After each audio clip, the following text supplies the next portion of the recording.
a esta tercera sesión del panel sobre Derecho Internacional y Derecho Constitucional.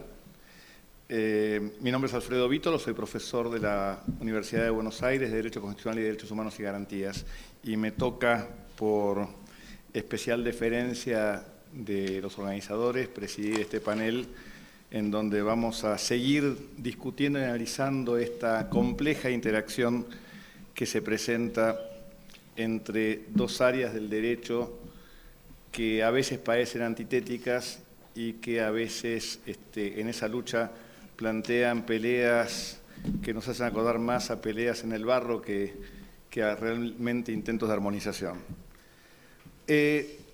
Mi planteo, y tratando de salir un poco de la discusión generalizada que ha venido teniendo lugar en los últimos años acerca del control de convencionalidad como un elemento integrante o no de los ordenamientos y la acción jurídica nacional, apunta a un aspecto que va más allá, que es cómo se analiza la problemática de la responsabilidad del Estado por los eventuales incumplimientos y desde una visión de derecho interno con organizaciones internas del Estado complejas. En este sentido, es interesante ver que la problemática de la responsabilidad internacional de los Estados es una temática que ha sido muy trabajada en el derecho internacional, pero escasamente trabajada desde el ámbito del derecho interno. La discusión sobre el rol que cumple el derecho internacional en el Estado constitucional es tan antigua como el Estado constitucional mismo. El debate comienza en el siglo XVIII, cuando el Estado constitucional surge basado en la idea de soberanía nacional y de una norma suprema ordenadora que crea al Estado, entendido como una organización política dentro de un territorio.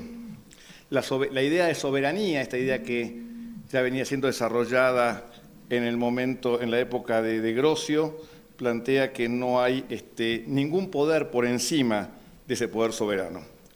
En esta visión histórica clásica, el derecho internacional es visto como un derecho público externo de los Estados, creado por la sola voluntad del Estado y aplicable solo en la medida de su aceptación y consentimiento.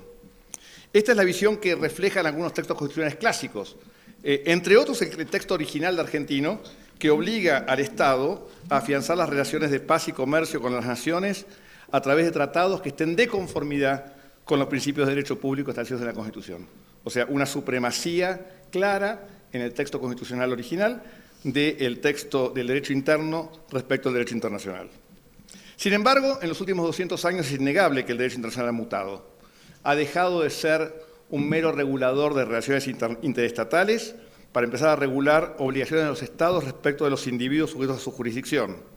La ampliación del sistema de fuentes del derecho internacional lleva poco a poco a poner en crisis la idea de soberanía, fenómeno que además se ha visto potenciado por el surgimiento de nuevas tecnologías que permiten en el mundo globalizado acceder inmediatamente a una cantidad de herramientas y elementos y de fuentes que antes no estaban disponibles.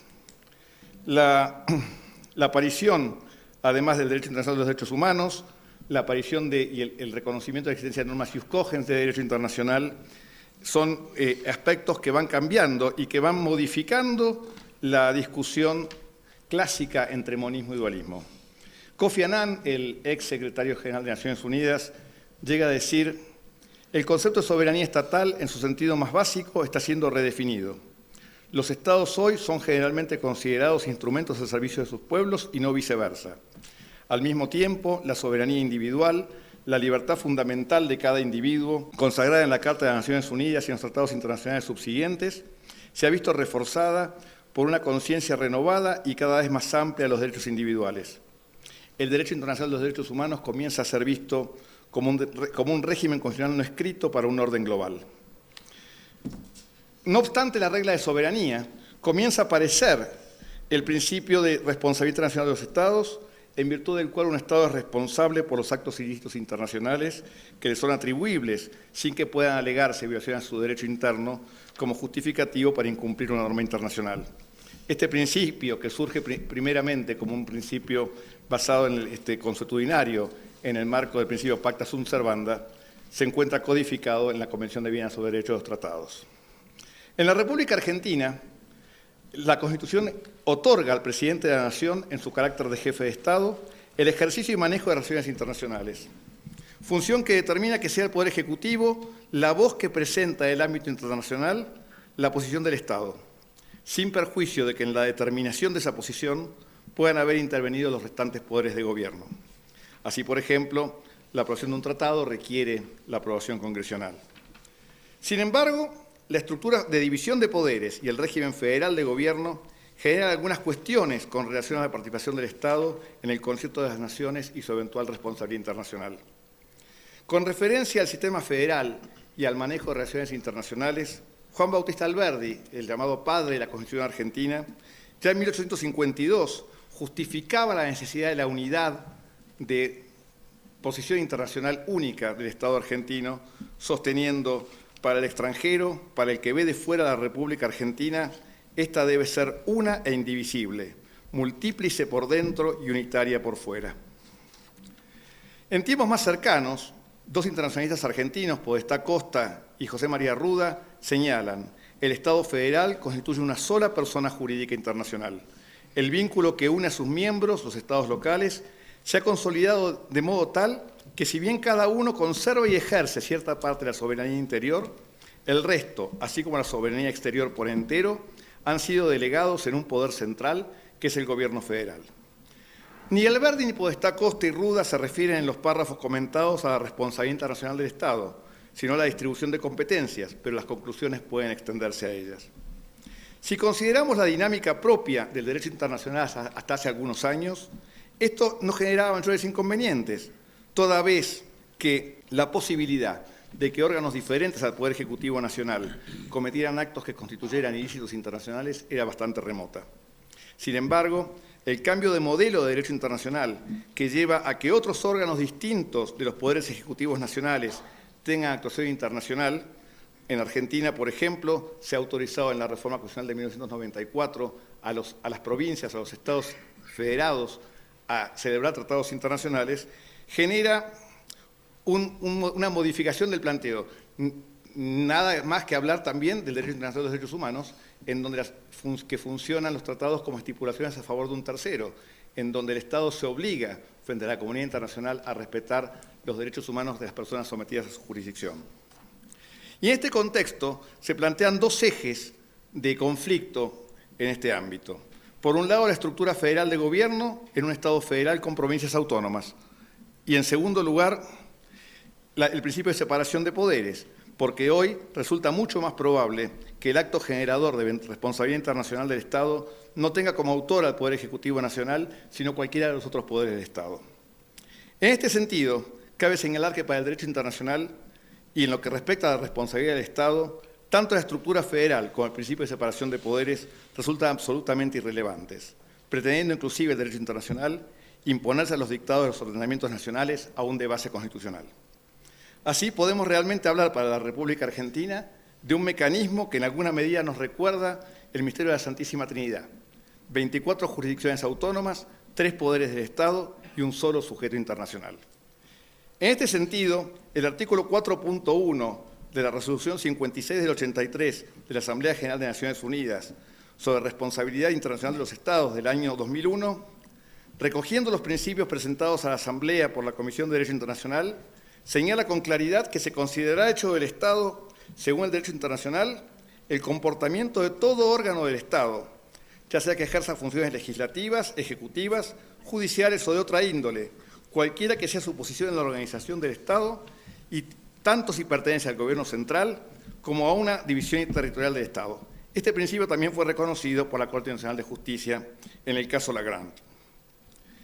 La Convención Interamericana de Derechos Humanos, la Convención Interamericana sobre Derechos y Deberes de los Estados del año 1933, de la cual la República Argentina no es parte, pero que refleja principios generales sobre la cuestión, establece en su artículo 2 que el Estado federal constituye una sola persona ante el derecho internacional. Por supuesto, el artículo 28 del Pacto de San José de Costa Rica, el artículo 50 del Pacto Internacional de Derechos Civiles y Políticos plantean posturas similares, con la llamada cláusula federal que obliga a los Estados a que sus entidades federativas cumplan con las disposiciones del pacto. Un conflicto semejante se verifica cuando el órgano que comete la violación no es ya una de las entidades federativas, sino un poder del Estado nacional diferente al Poder Ejecutivo. Con relación a esta cuestión, la Corte Interamericana, en el caso Hellman, sostuvo claramente que el Estado incurre en responsabilidad internacional por todo hecho que le sea atribuible y que constituye una violación de sus obligaciones internacionales, y a tales propósitos se considera hecho del Estado, según el derecho internacional, en especial la costumbre internacional, el comportamiento de todo órgano del Estado, sea que ejerza funciones legislativas, ejecutivas, judiciales o de otra índole. Conforme a nuestra organización constitucional, la República Argentina se estructura no solo como un Estado federal, sino que su gobierno adopta la forma republicana, la cual presenta como una de sus notas características la separación entre los distintos poderes de gobierno, sin perjuicio de la necesidad de su acción coordinada a fin de que la separación no lleve al desmembramiento del Estado. No tenemos que hablar sobre la importancia del principio de separación de poderes en el sistema, pero hay que marcar que esto también ha sido reconocido específicamente por las instituciones del sistema interamericano de derechos humanos. Pero el hecho de que sea el Poder Ejecutivo quien lleve adelante la voz del Estado o de que éste deba hablar con una única voz frente a la comunidad internacional, no importa que los hechos que determinan la postura adoptada internacionalmente lo tengan por responsable dentro de la estructura nacional de división de poder, o que en la fijación de la posición a sostener en el sistema internacional no deban intervenir los otros poderes del Estado cuando estos se han visto involucrados directamente. Ello deriva de la necesidad de una acción coordinada entre los distintos poderes de gobierno del Estado-Nación. La necesidad de participación de los distintos poderes y entidades federativas del Estado en estas cuestiones resulta más patente en el marco del sistema interamericano de derechos humanos, en donde resulta frecuente cada vez más que la autoridad pública del Estado que se identifica como violadora o responsable de la violación pertenezca no ya a la órbita del Poder Ejecutivo Nacional, sino a otro poder del Estado, sea el legislativo o al judicial. La propia Corte Interamericana de Derechos Humanos, que se ha autodefinido como intérprete final de la Convención, ha destacado desde sus inicios que las obligaciones convencionales de los Estados parte vinculan a todos sus poderes y órganos. Así lo ha dicho también la Corte en su opinión consultiva 14, cuando se refería a la responsabilidad del Estado por una ley violatoria de la Convención. Por esa razón, frente a aquellos casos en donde la autoridad que resulta identificada como responsable de una presunta violación a las normas es una autoridad diferente del Poder Ejecutivo Nacional, surge patente la necesidad de coordinación dentro del ámbito del derecho interno del Estado entre el Poder Ejecutivo Nacional y el poder u órgano que sería el presuntamente responsable, a fin de evitar controversias y rispideces internas y con el objetivo de poder presentar internacionalmente una única postura que cuente con la seguridad de que eventualmente no generará conflictos internos, asegurando el respeto a la decisión internacional. La necesaria consulta entre los poderes permitirá mantener absolutamente independiente, por ejemplo, al Poder Judicial, porque en el sistema argentino el Poder Ejecutivo Nacional tiene absolutamente prohibido interferir en el desarrollo de causas pendientes. Y esto es un elemento central. La propia Corte Interamericana de Derechos Humanos plantea que el deber de respeto consiste en la obligación negativa de las autoridades públicas de abstenerse de realizar injerencias indebidas en el Poder Judicial. La propuesta, entonces, es la interacción, porque esto permitiría reforzar el respeto del Poder Ejecutivo Nacional a la independencia de otros poderes del Estado y las decisiones de los órganos autónomos que conforman la Federación, mostrando su voluntad de no interferir ni presionar en ningún sentido en el desarrollo de los juicios, sin perjuicio de la debida consideración a que será finalmente el Poder Ejecutivo Nacional quien adopte la decisión final. Y en segundo elemento, va a evitar, al menos en la mayoría de los casos, generar contradicciones entre la postura del Poder Ejecutivo Nacional y los restantes poderes del Estado, lo que puede llevar a conflictos que pueden determinar el incumplimiento, aun cuando este sea ilegal, o no reconocimiento por los tribunales locales de una decisión internacional vinculante. Son puntos que plantean desafíos, que plantean conflictos, todavía no están resueltos ni en la Argentina ni en la mayoría de los países, y creo que es un tema que genera una gran discusión interna en este conflicto en derecho interno y derecho internacional. Muchas gracias.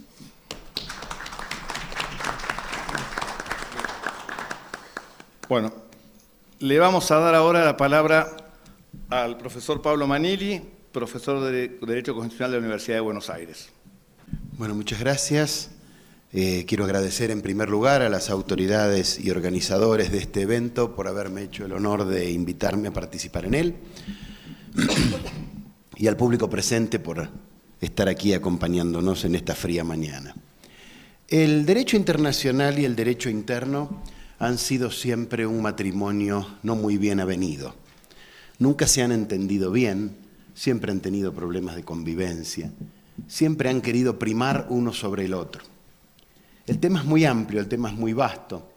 Se podría dictar un curso entero, por supuesto, sobre este tema y los 10 minutos o 15 como máximo que me dan en la organización no alcanzarían. Por lo tanto, es necesario acotar el tema para poder desarrollarlo. Entonces, dentro del conflicto entre el orden jurídico internacional y el derecho constitucional, me voy a centrar en el derecho internacional de los derechos humanos, para acotar el tema. Cuando nace el derecho internacional de los derechos humanos, a partir del año 1945, comienza una convivencia con el derecho constitucional. Si bien no regulan los mismos fenómenos, sí tienen áreas de coincidencia. Digo, no regulan los mismos fenómenos porque el derecho internacional de los derechos humanos está pensado para regular las relaciones del individuo frente al Estado, mientras que el derecho constitucional está pensado para regular relaciones individuos con individuos, individuos con corporaciones, corporaciones con Estado, estados con estados, es decir, tienen ámbitos de aplicación distintos. Por más que uno a veces cuando lee un derecho, el derecho a la libertad de expresión, pareciera que la regulación constitucional y la internacional son similares, están destinadas a regular relaciones jurídicas distintas. Con el correr del tiempo, las constituciones nacionales empezaron a hacerse cargo de esta duplicidad, de esta convivencia que tenían con el derecho internacional de los derechos humanos. Entonces empezaron las constituciones a incluir normas relativas a la aplicación de los tratados internacionales de derechos humanos en el ámbito interno. Entre 1945, que nació, decíamos, el derecho internacional de los derechos humanos, para poner una fecha que puede ser arbitraria, ¿no es cierto? Recién en 1976, con la sanción de la Constitución de Portugal, comenzó allí a incluirse en las constituciones referencias al derecho internacional de los derechos humanos. Ahora que estamos ya centrados en el tema, ¿qué es lo que dicen las distintas constituciones de Iberoamérica, ya que este es un congreso iberoamericano, sobre el derecho internacional de los derechos humanos? Podemos hacer una clasificación, ¿no es cierto? Yo creo que hay un primer grupo de constituciones que ha adoptado una fórmula muy tenue, muy suave, de vinculación con el derecho internacional. Es una fórmula a la que yo le denomino derecho internacional de los derechos humanos como pauta interpretativa del derecho constitucional. Y dentro de estas constituciones podríamos incluir, por ejemplo, a la de España, a la de Perú, donde el derecho internacional solamente sirve como una ayuda para el intérprete constitucional al momento de interpretar la norma nacional, la norma constitucional. Sería un poco la fórmula más leve, más suave. Hay una segunda fórmula o mecanismo de darle recepción al derecho internacional, que es el de reconocerle el carácter de fuente colateral de derechos. Es decir, hay un grupo de constituciones que dicen que todos los habitantes van a poder gozar de los derechos reconocidos en esta Constitución y en los instrumentos internacionales. Entonces ahí hay una doble fuente.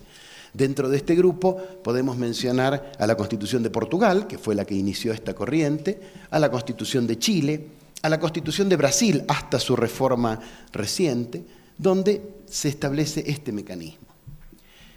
Hay un tercer grupo de constituciones que ya van increyendo esta relación con el derecho internacional de los derechos humanos y le reconocen cierta jerarquía. Ahí tenemos, por ejemplo, la Constitución de Guatemala de 1986, donde al derecho internacional de los derechos humanos le dan una jerarquía supralegal, pero infraconstitucional. Incluso la interpretación que ha hecho la Corte de Constitucionalidad de Guatemala ha sido en este sentido bastante restrictiva. podemos dar un paso más. Hay otro grupo de constituciones que han adoptado una fórmula más vehemente de recepción del derecho internacional de los derechos humanos, una fórmula a la que yo le denomino jerarquía constitucional subordinada al principio pro homine. ¿Qué quiere decir esto? En las constituciones de Venezuela, de Ecuador, existen normas por las cuales, si un tratado de derechos humanos contiene alguna norma más favorable para el ser humano que la norma contenida en la Constitución, esa norma va a tener primacía incluso sobre la Constitución. Esto sería lo que se desprende de los textos de esas constituciones. Lamentablemente, en Venezuela, por ejemplo, la Sala Constitucional de la Corte Suprema ha hecho una interpretación restrictiva de esto y dicen que no hay supraconstitucionalidad, sino que la Constitución es suprema. Pero la idea yo creo que es muy saludable, es decir, es reconocerle jerarquía supraconstitucional al Tratado de Derechos Humanos en tanto y en cuanto éste conceda al individuo, reconozca, perdón, al individuo, una protección más amplia. Hay otro grupo de constituciones que van un poquitito más allá todavía, que son aquellas que le reconocen al derecho internacional de los derechos humanos jerarquía constitucional. Este sería un poco ya el punto culminante, ¿no es cierto?, de esta clasificación que estamos haciendo. Es decir, la Constitución es que o bien a todo el derecho internacional de los derechos humanos, o bien a un sector de él, le reconocen jerarquía constitucional. Por ejemplo, Colombia. En Colombia, la Corte Constitucional, a partir de una sentencia del año 95, adoptó la doctrina del bloque de constitucionalidad. Ellos tienen un artículo en la Constitución, que es el 93, que se refiere a la aplicación de los tratados de derechos humanos. La Corte Constitucional ha hecho una interpretación muy extensiva de este artículo y ha dicho que todo el derecho internacional de los derechos humanos, e incluso el derecho internacional humanitario, que es otra rama distinta, conforman junto con la Constitución el bloque de constitucionalidad y que ese es el parámetro para regular y para determinar la validez o no de las normas inferiores. En Colombia, por lo tanto, todo el derecho internacional de los derechos humanos tendría jerarquía constitucional. En Brasil, a través de una enmienda reciente, aquellos tratados que son aprobados con los 3/5, tratados de derechos humanos, que son aprobados con los 3/5 del Congreso al momento de su aprobación, también tienen jerarquía constitucional. Esa sería otra fórmula dentro de este mismo grupo. Y la Argentina, por último, ha elegido 11 instrumentos internacionales que están expresamente mencionados en el texto de la Constitución, nuestro artículo 75, inciso 22, y ha establecido que esos 11 instrumentos internacionales también tienen jerarquía constitucional. Y luego nuestra Corte Suprema de Justicia de la Nación ha hecho una interpretación muy saludable de esta norma y ha dicho que finalmente esta norma recoge la doctrina del bloque de constitucionalidad. Incluso hay una particularidad en el caso argentino, que es que el Congreso puede a posteriori elevar nuevos tratados a la jerarquía constitucional a través de una votación muy calificada, ¿no es cierto?, 2/3 de la totalidad. El Congreso argentino ya lo ha hecho y ya tenemos 14 tratados que tienen jerarquía constitucional, o sea, los 11 originarios más 3 posteriores. En definitiva, este sería un poco el menú de opciones, ¿no es cierto?, ¿qué es lo que podemos hacer respecto del derecho internacional de los derechos humanos? Bueno, todo esto. O le reconocemos el carácter de pauta interpretativa, o damos un paso más y le reconocemos el carácter de fuente colateral, o damos un pasito más y le damos jerarquía supralegal, o avanzamos y le damos jerarquía constitucional subordinada al principio pro homine, o por último le damos jerarquía constitucional. Estas serían las opciones desde el texto de la Constitución. Después está la tarea de los operadores constitucionales, ¿no? En muchos países uno observa que a lo mejor con textos constitucionales muy ricos, las Cortes Supremas o las salas constitucionales o las Cortes Constitucionales hicieron interpretaciones restrictivas, ¿no es cierto? Por ejemplo, Guatemala, por ejemplo, Venezuela, que nombrábamos antes. Y en otros países con textos a lo mejor más pobres, más escuetos, más atrasados, si se quiere, a la moda constitucional en la que estamos, las Cortes han hecho interpretaciones muy amplias. El ejemplo más acabado de esto es Costa Rica, ¿no es cierto? Costa Rica tiene una constitución vieja que es del año 49, que dice muy poco del derecho internacional, pero su sala constitucional de la Corte Suprema le ha hecho decir a la Constitución mucho, y le ha hecho decir que en todo aquello en que los tratados dan una protección más amplia, también van a primar sobre la Constitución. En definitiva, después de varios siglos de convivencia conflictiva entre el derecho internacional y el derecho interno, se están empezando a ordenar las cosas. Este es un poco el mensaje que quiero transmitir. Y ha ayudado mucho para esto tanto el derecho internacional de los derechos humanos como el derecho comunitario, que es un fenómeno que no me corresponde hoy analizar por los límites que le hemos impuesto a esta exposición. Pero son dos ramas del derecho que han ayudado mucho a que la convivencia entre el derecho internacional y el derecho interno sea más armónica. Creo que estamos por el buen camino en Iberoamérica, creo que hemos dado pasos muy importantes en este sentido para que cada día seamos todos un poco más libres y tengamos cada vez más derechos. Muchas gracias. Gracias, Pablo. Y ahora le vamos a dar la palabra al conferencista magistral, a Eloy Espinosa Saldaña, profesor de Derecho Constitucional de la Pontificia Universidad Católica del Perú y magistrado del Tribunal Constitucional del Perú. Buenos días con todos y todas, muchas gracias por venir aquí. Gracias a Diego, a Pedro, a Chema, a todo su equipo por invitarnos, por permitirnos participar y de manera muy especial por permitirnos participar con dos brillantes constitucionalistas y amigas de toda la vida, como Alfredo, como Pablo, y con prometedores figuras. Yo conozco a Camilo desde las épocas de Barcelona, entonces, y Janet y nuestros otros compañeros de mesa van a hacer un estupendo papel seguramente. Agradecer a todos ustedes por aquí estar, especialmente a Calo Písolo también, que seguramente va a tener más cosas interesantes que decir que yo, que ha permitido este cambio de horario. Yo a las 10:30 tengo que salir a una actividad que está coordinando el MASPLAN, entonces por eso nos hemos permitido este cambio de horario y cómo no, veo muy calificadas personas en el público como Carlos Ayala, como Nelson Ramírez, como muchos de ustedes que tendrían segura cosas más interesantes que decir que yo. Ahora, ¿qué es lo que nos toca abordar? A propósito del caso peruano, hacer referencia, siquiera a nivel panorámico, a algunas de las ventajas que ha significado la instalación de la convencionalización del derecho en nuestros países y, por qué no decirlo también, la experiencia peruana es rica, demostrando algunos de los riesgos que hay que pueden mediatizar en algunos casos este proceso y en otros hasta poner en entredicho lo que se ha avanzado. Voy a ir rápido porque entiendo que lo más interesante es escuchar a los colegas y eventualmente tener una discusión sobre estos puntos al respecto.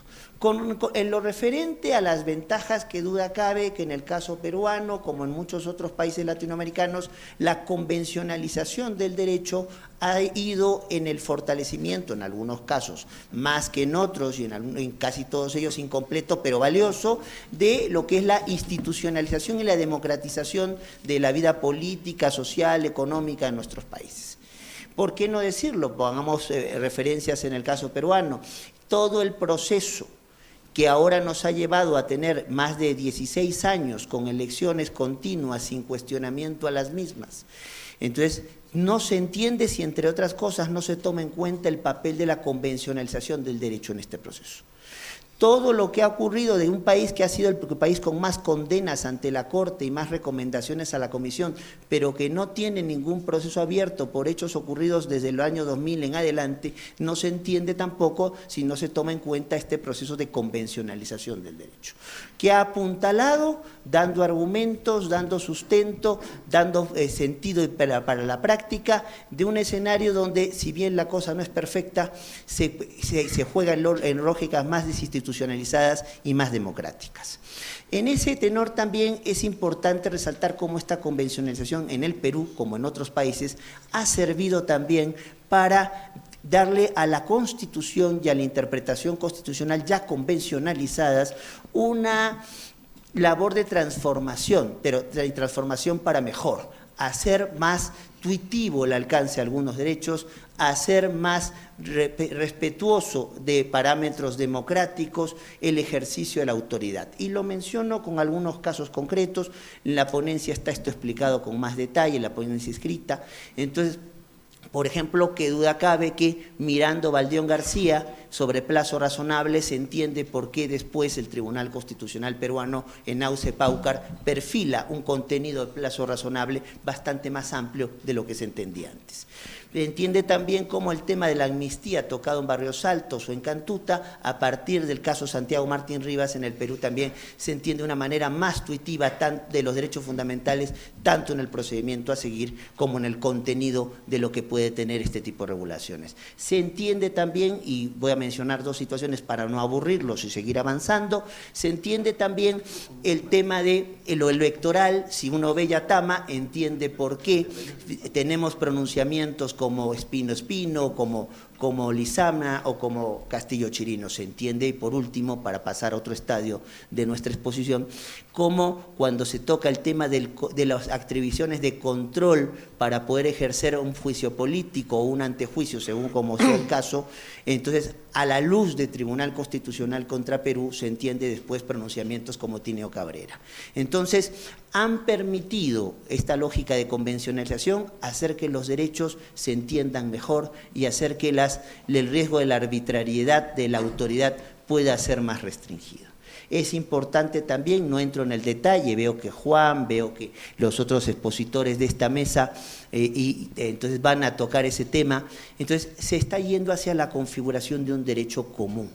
Y esto es importante porque no se está planteando la lógica de excluir a lo distinto, sino más bien buscar la unidad dentro de la diversidad e ir apuntalando una imagen del derecho conforme a los derechos y a la comprensión de estos derechos que se hace en un parámetro convencional o por lo menos en lo que está recogido de la jurisprudencia ese parámetro e incluso en aquello que ya se nos presenta como una cuestión de jus cogens.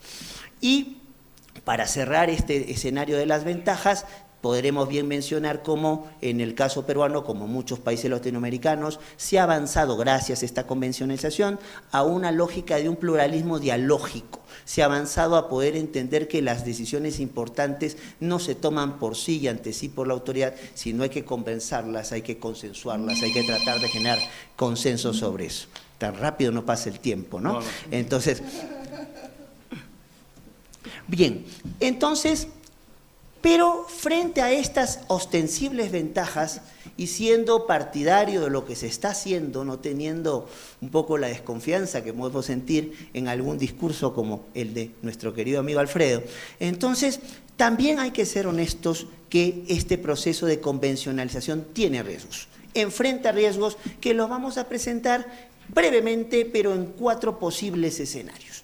Uno de ellos son de los problemas que trae el contexto mundial, no son solamente problemas latinoamericanos y menos problemas peruanos.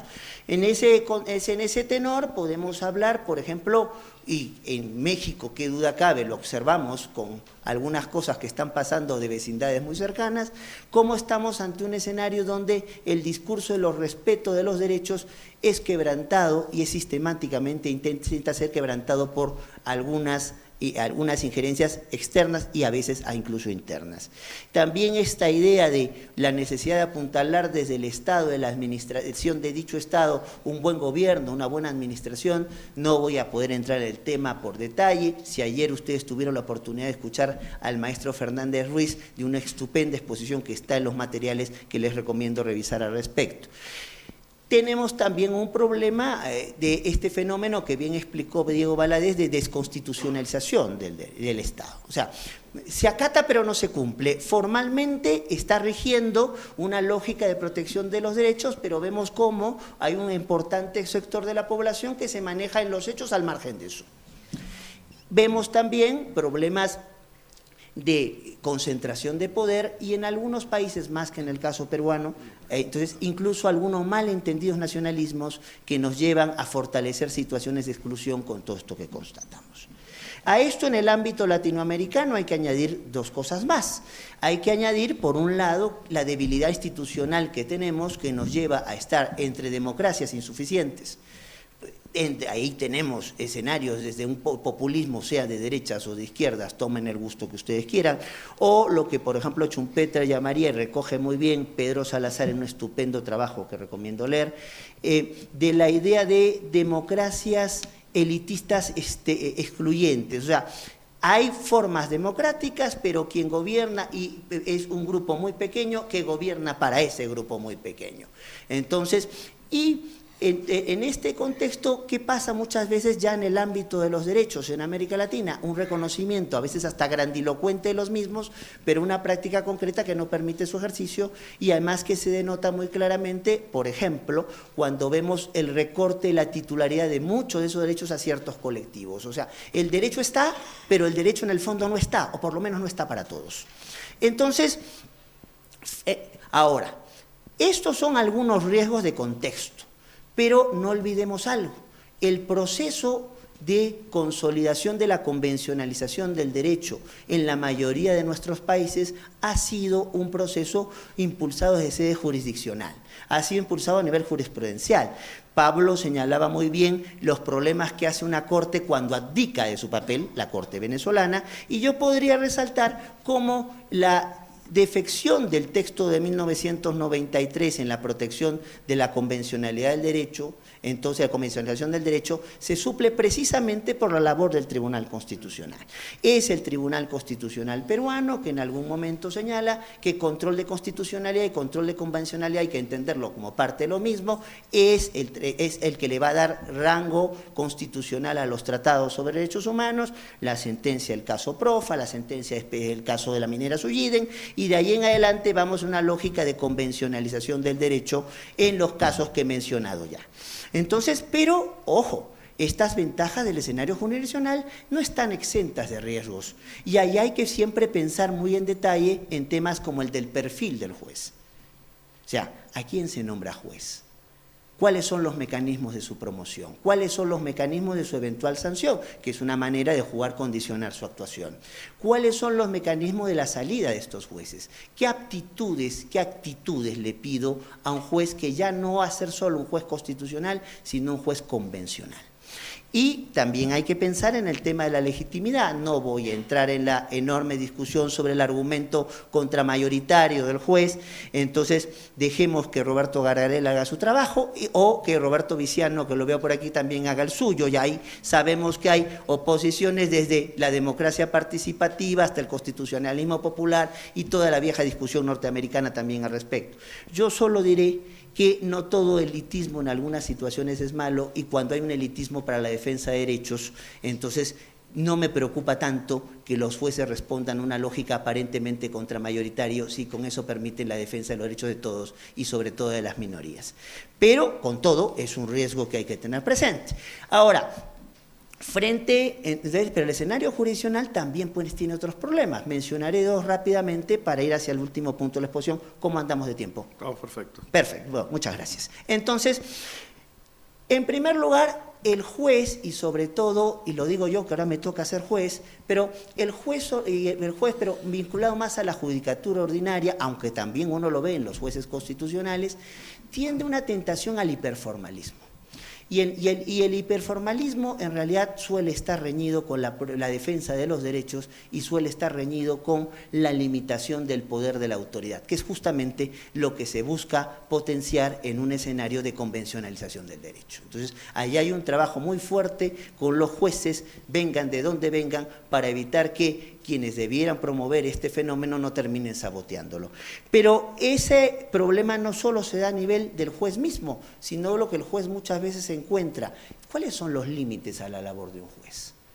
Entonces, y sobre todo a la labor de un juez que tiene que hacer una cuestión convencional. Eso podría dar para un curso entero. Dejo anotado que en el Estado constitucional y en el Estado convencional, si se puede hablar de él, siempre hay límites y hay que tomar en cuenta que este juez es autoridad y como autoridad tiene límites propios de esto, y es además autoridad con un carácter jurisdiccional, con lo cual también de suyo eso trae límites. Hablemos rápidamente de un lado de razonabilidad, deber de motivación, congruencia en lo que se plantea. Entonces, y por el otro lado, hablemos de control que no es de oportunidad entonces, o de calidad, hablemos también de la especificación del tema, de la misma convencionalización como límite a la labor de un juez, de las cuestiones más técnicas especializadas sobre esto. Ahora sí creo que el tiempo me está cayendo. Ahora, frente a estas dificultades del juez, también tenemos, sí, voy cerrando, en la cuestión entonces el mismo legislador a veces juega con una lógica hiperreguladora que le quita margen de acción al juez, y esto es muy importante tenerlo presente como un riesgo en un escenario de convencionalización de derecho. Voy rápido a lo que en realidad es lo principal, el mismo sistema. El mismo sistema, voy a olvidar los casos de convencionalización que se ha hecho desde el sistema universal, voy a lo que más se ha trabajado en el caso peruano en nuestros países, en la convencionalización desde la perspectiva del sistema interamericano.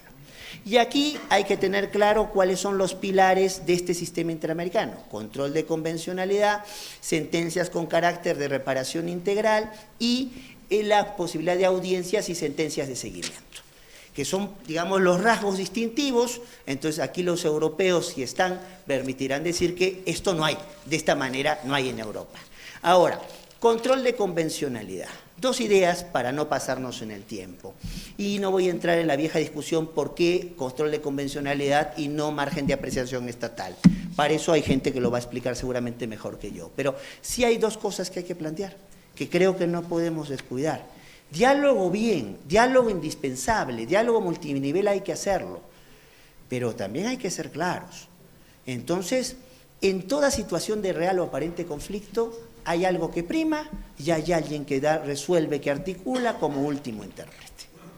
Siendo yo juez de un tribunal constitucional, no puedo desconocer que si se están aplicando parámetros convencionales y un Estado se ha sometido voluntariamente a las pautas de una convención, la convención es lo que prima y la articulación no corresponde en última instancia al Tribunal Constitucional o a la Corte Suprema del país, sino corresponde a la Corte Interamericana. Esto sé que es antipático, dicho de un constitucionalista en un Congreso Constitucional, pero creo que si no hablamos con franqueza y no creamos polémica en estas cosas, estamos descuidando para qué venimos a un Congreso. Y el otro tema importante es el de los alcances de un pronunciamiento a nivel de lo que es el control de convencionalidad. Cuidado, cuidado. Ayer, si ustedes pudieron escucharlo al maestro García Ramírez, entonces el control de convencionalidad no fue pensado para Hellman. El control de convencionalidad fue pensado para una cuestión básicamente jurisdiccional. No me parece mal, Hellman. Me parece interesante, pero ahora, es lo mismo, porque además Hellman hay que leerlo de cara con trabajadores cesados del Congreso contra Perú. O sea, cada cual puede ejercer un escenario en la convencionalidad en función de sus competencias internas. Ahora, sí, ya termino. Entonces, cada cual puede hacer en el nivel de competencias internas. Entonces, en algunos casos, a algunos les corresponderá una interpretación conforme, pero no todos en rigor podrán declarar la inaplicación de una norma por inconvencional. Porque decir lo contrario nos llevaría, o asumir lo contrario, que por cierto no es la posición de la Corte, si uno va viendo entre líneas lo que ha ido saliendo después, asumir lo contrario nos llevaría a una situación muy conflictiva de una multiplicidad de intérpretes y un riesgo de inseguridad, creo que a nada bueno conduciría. Entonces, y dos líneas, no me tomo ni 30 segundos, con respecto a el tema por un lado, de las sentencias con reparación integral y las audiencias de seguimiento. Todo esto va en un escenario donde nos plantea el grande y grave problema siempre de la ejecución de las sentencias. Porque cuando una sentencia tiene como una reparación integral con medidas satisfactivas, con medidas de restitución, con medidas de rehabilitación, con medidas de no repetición, entonces, claro, hay muchísimo más que querer cumplir o que tener que cumplir, y a veces es difícil cumplirlo y a veces es más fácil argumentar el pretexto para no querer cumplir.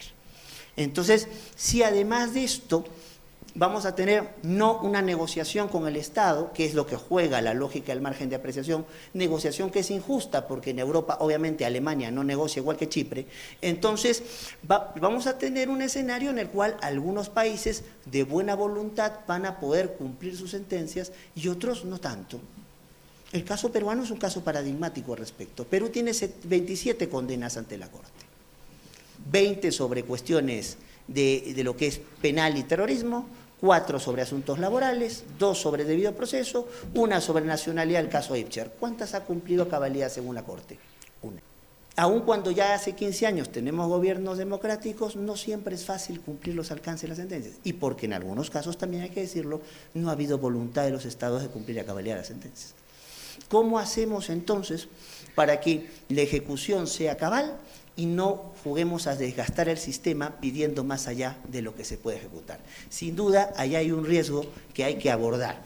Termino aquí. Como podemos ver, se ha avanzado mucho, creo que se ha hecho cosas muy importantes, creo que el ejemplo del caso peruano es útil al respecto, pero creo que también no hay que confiarse, no hay que dormirse sobre los laureles, siempre hay riesgos y siempre hay sesgos que hay que estar mirando, que hay que estar enfrentando y a los cuales hay que dar respuestas. Muchas gracias por su atención. Gracias, Eloy. Le damos ahora la palabra al profesor Juan Camilo Herrera, de la Universidad Pompeu Fabra de Barcelona. A todos, buenos días. Me adhiero a los agradecimientos que se han hecho en todas las mesas en relación a la organización. Como organizador sé lo complejo que es y de verdad gracias al Congreso y a la organización por hacerlo. Una aclaración previa es que vengo de la Universidad Pompeu Fabra en Barcelona y como mi acento lo delatará, soy colombiano. Entonces haría una presentación en perspectiva latinoamericana desde allá. Entonces, quisiera retomar un ejercicio que un profesor chileno ayer inició y está relacionado con pensar en una integración latinoamericana.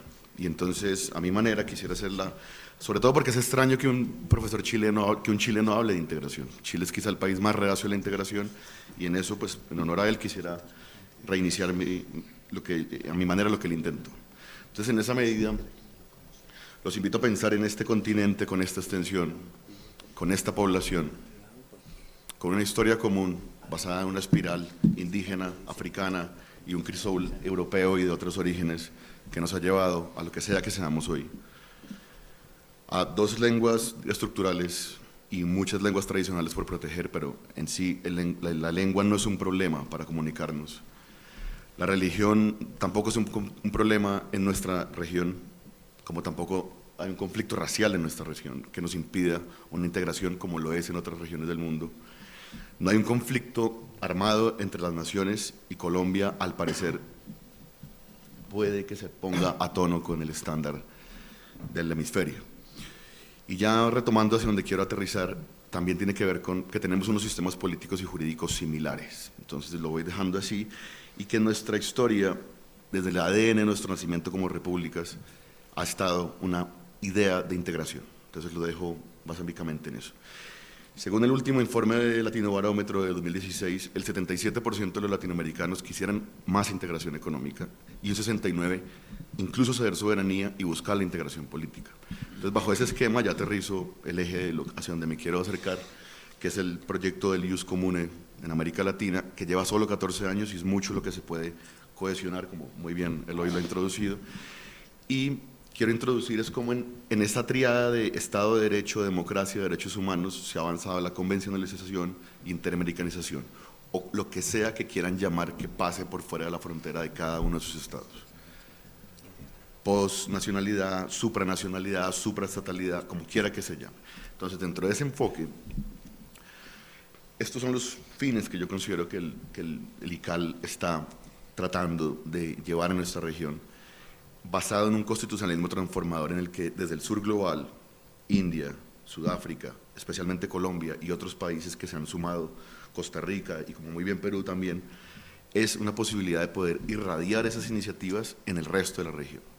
Entonces, dentro de la materialización, digamos, de las promesas centrales, que es uno de los objetivos, yo me quiero centrar ahí y hacerle la pregunta al proyecto ICAL. ¿La integración podría estar dentro del Ius Comune? Esa es mi pregunta central.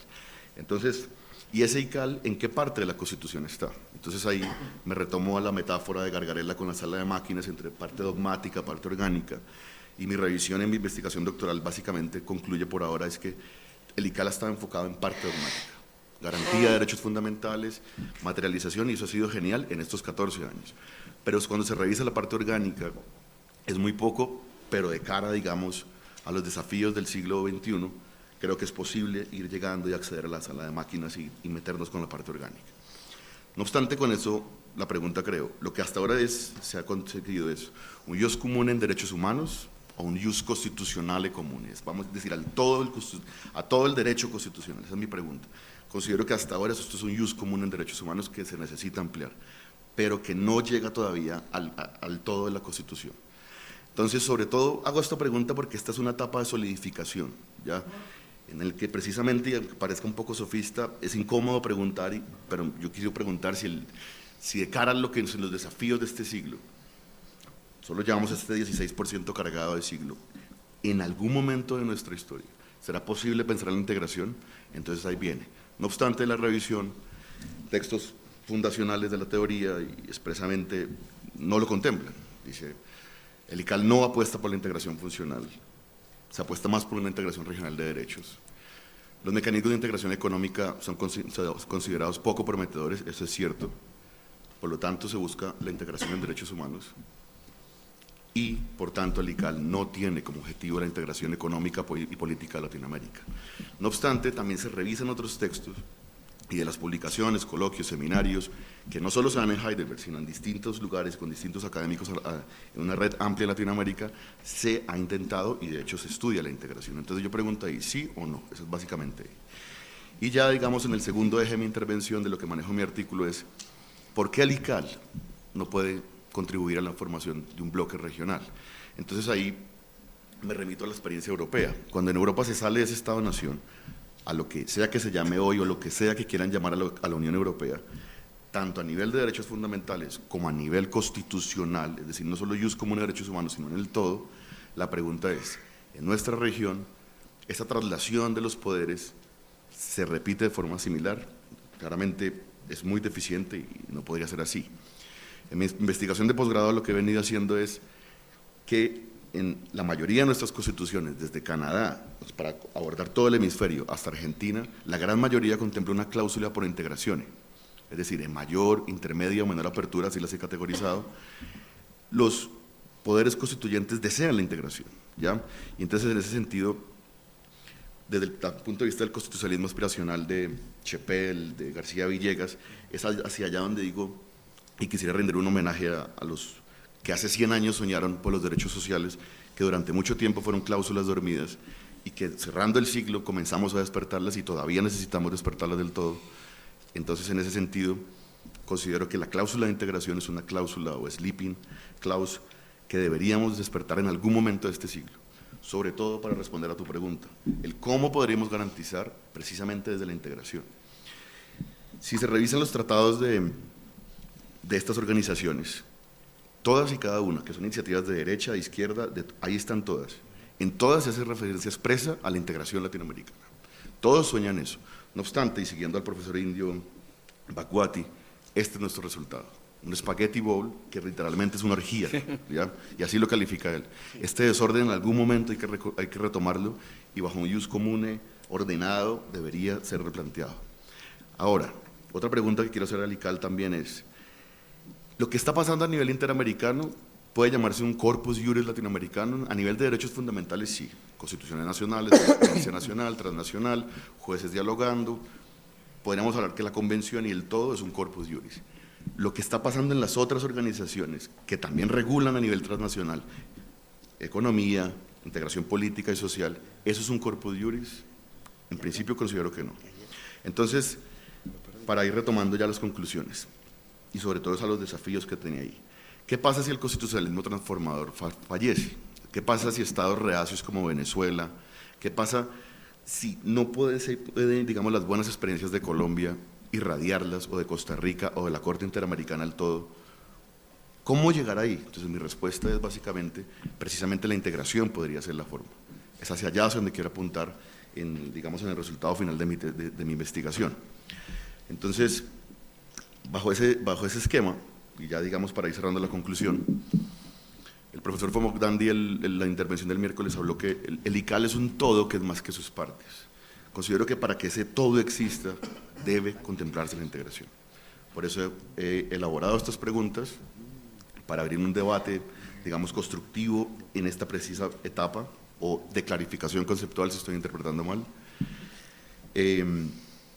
También, digamos, considero que es pertinente despertar esta cláusula, y hay dos aspectos más que yo, digamos, quise abordar que están abordados en mi artículo, pero que por razones de tiempo no puedo abordar aquí, sería muy extenso, pero tiene que ver con el problema de tener que compararnos con Europa.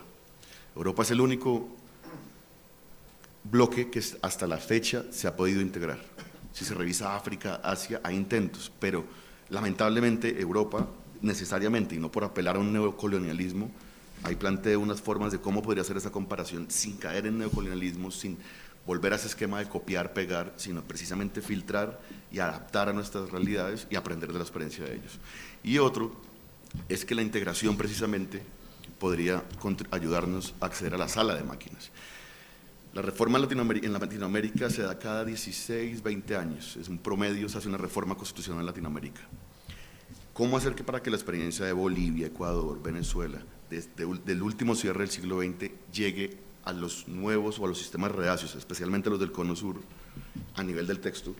Precisamente la integración desde la esfera supranacional sería la forma de exigir que esas constituciones se pongan con el estándar. Esa es básicamente la idea, y que dejo para abrir el debate. A todos, gracias.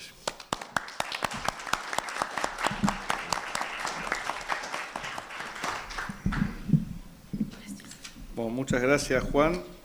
Le vamos a dar la palabra a Janet Hernández Flores, de la UNAM. Gracias a todos, gracias al comité organizador de este congreso, a mis compañeros presentes, y voy a tratar de ser breve, obviamente por cuestiones de tiempo. Y bueno, mi tema son las implicaciones de la arquitectura constitucional en el proceso de integración de los derechos humanos internacionales, obviamente desde una perspectiva internacional, porque estoy hablando de integración. Es importante entender que efectivamente el derecho internacional se integra, no se jerarquiza, y el derecho constitucional, es decir, en el orden interno, sí. Bueno, es importante ver también que mi objetivo es precisar algunas implicaciones de esta arquitectura, de la cual ya habló el doctor Pablo Luis, pero que bueno, voy a tratar de aterrizar muy brevemente. Entonces, ¿por qué son importantes esta nueva arquitectura en la integración de los derechos humanos? Es importante decir que este ius constitucional comune, tanto latinoamericano como el derecho constitucional común en Europa, pues son parte de un proceso de constitucionalización mundial de derechos humanos que efectivamente comienza con la Constitución portuguesa de 1976, la Guerra de los Claveles, y le han seguido otras constituciones como España, Chile, a través de revisión constitucional, El Salvador, Guatemala, Nicaragua, Rumanía, Colombia, República Checa, Rusia, Perú, Argentina, Venezuela y últimamente México, a través de su revisión constitucional el 10 de junio de 2011. Mediante este reconocimiento, ya no ahora de un catálogo cerrado de derechos llamados los derechos humanos, sino a través del reconocimiento constitucional de tratados internacionales en su conjunto, y bueno, más que tratados internacionales, a veces instrumentos internacionales como tal, los estados adquieren obligaciones directas, pero hacia los individuos sujetos del orden jurídico. Este constitucionalismo mundial es importante ver que reconoce a la Carta de las Naciones Unidas, es decir, la Carta de San Francisco, y a la Carta Internacional de los Derechos Humanos como una constitución mundial. A pesar de que no hay uniformidad en mencionarla como constitución mundial, algunos hacen alusión a constitución cosmopolita, constitución internacional, constitución transnacional. Sin embargo, desde la doctrina mexicana se ha reconocido como una constitución mundial. Identifica esta constitución mundial la aplicación de principios constitucionales en el ámbito jurídico internacional. En este sentido, conlleva dos dos procesos. Uno, los estados nacionales incorporan instrumentos completos, ya lo decía, y armonizan su texto constitucional a aquellos parámetros. Y por otro, pues tratan de aplicar los términos y principios constitucionales al orden político internacional para que sirvan de postulados hermenéuticos y cubran los déficits de legitimidad. Es importante esto porque en el derecho internacional pues no existen ciertas figuras que son importantes como el propio Estado de Derecho, por así decirlo, no existen la representación popular ni demás, y este constitucionalismo entra con sus postulados y con su hermenéutica a cubrir esos déficits. Bueno, entonces tenemos que ese proceso es un producto de una discusión, no nada más jurídica, política, obviamente social, histórica y discursiva. Los derechos humanos son instrumentos de acción política cuyo propósito desde el derecho internacional es resolver un problema básico de política internacional, son validados por las comunidades y deben ser garantizados a todas las personas. Entonces es un movimiento inserto en el derecho constitucional. Y en este sentido, esta arquitectura constitucional pugna por esa integración, y entonces estamos hablando ahorita de varias cuestiones conceptuales que son importantes que se establezcan, son importantes que se estudien, porque se habla de recepción constitucional, adaptación constitucional, adopción constitucional, armonización constitucional, incorporación constitucional y reenvío, entre otras muchas cuestiones que es importante clarificar cada una de ellas. Y bueno, esta integración desde un sistema obviamente integral conlleva las cuestiones internacionales, las cuestiones regionales, estatales y locales.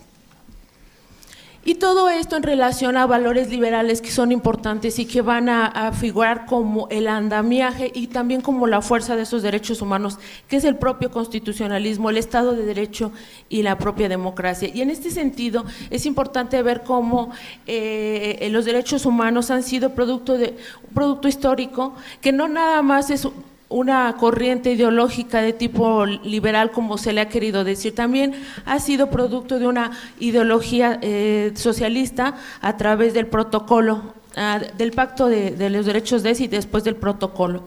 Y bueno, da como resultado los principios que nosotros ya conocemos mediante revisión constitucional, que es la indivisibilidad, la interdependencia, la universalidad y la progresividad.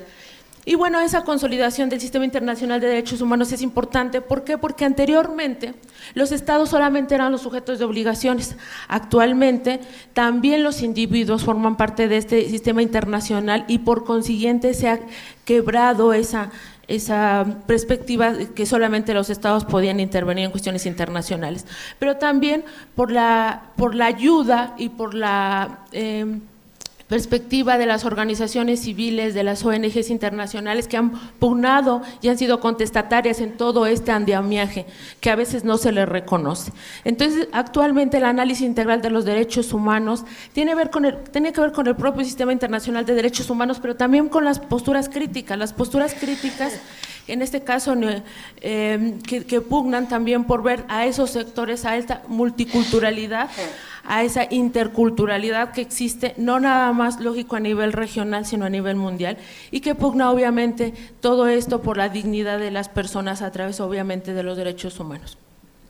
Entonces tenemos que a nivel internacional, este proceso de constitucionalización, inicia con esa revolución de los claveles, bueno, en esta Constitución de 1976, y en México con la reforma constitucional. Y después, lógicamente, que bueno, vamos a verlo que la Constitución mundial conlleva entonces un constitucionalismo mundial, que es a través del cual se propugnan las ideas políticas y jurídicas, sociales y demás de esa Constitución. Y esa Constitución da lugar, ese constitucionalismo mundial da lugar a un ius constitucionale comune, obviamente centrado a los derechos humanos, porque es el que estamos en este caso viendo. El derecho constitucional común europeo, que ya se había dado anteriormente y ya es anterior al ius constitucionale comune latinoamericano, da lugar a este ius constitucionale universales, pero no nada más esto, tenemos que también hay sus incipientes, por así decirlo, formas en Asia, en África, bueno, que tratan en este caso de hacerlo de una manera más internacional. Entonces, bueno, yo no voy a ahondar mucho en derecho constitucional común europeo, pero bueno, podremos decir que son esos principios comunes a los estados europeos, y tampoco me voy a ir mucho al jus constitucional común porque ya lo estudiaron en términos generales. Lo importante aquí es ver que hay tres conceptos claves en ese constitucionalismo, que es el diálogo, la inclusión y el pluralismo normativo, y en consecuencia dejan atrás todas esas posturas que critican el universalismo, critican las posturas tecnocéntricas y bueno, dan lugar a este nuevo jus comune y constitucionales universales. Y bueno, voy a ir rápidamente con cuestiones generales. Y bueno, tenemos que la República, por ejemplo, la República Portuguesa reconoce la interpretación conforme, también el principio de integración. El Reino de España reconoce la interpretación conforme, es decir, del derecho europeo nosotros trasladamos esa interpretación conforme a nuestra reforma constitucional. Rumanía reconoce la interpretación conforme, también el principio pro homine. Y por ejemplo la República Argentina, que ya tuvieron aquí la oportunidad de explicarlo un poco más, reconoce el principio de jerarquía constitucional, es decir, la jerarquía normativa, y el principio de integración, que no es explícito, pero ha sido entendido por ciertas jurisprudencias. También Colombia, el principio de interpretación conforme y el principio de jerarquía normativa. Nosotros, nuestra revisión constitucional de 11 artículos, pues bueno, implementa los principios, ya dijimos, indivisibilidad, interdependencia, universalidad, progresividad, también la interpretación conforme, que es importante, el principio pro persona, y bueno, a esto se les agregó el principio del control de convencionalidad a través de la interpretación del expediente 912 del 2010, mediante el cual se analizó el caso Rosendo Radilla y mediante el cual obviamente también se adquiere el control difuso de la constitucionalidad.